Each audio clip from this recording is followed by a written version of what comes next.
ครับวันนี้จะพามาดูกิ้งก่าน้องทองค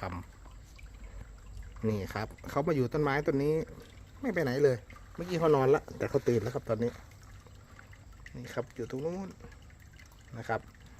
กิ้งก่าน้องทองคำนี่ครับก็มาอยู่กับเราเฉยเลยนะครับน่ารักมากน้องทองคำครับเราก็จะเลี้ยงดูแลเข้าไปอย่างนี้แหละนะครับให้อยู่ในตรงนี้เดี๋ยวเอาน้ำมารดให้เขานะครับจะได้ชุ่มชื่น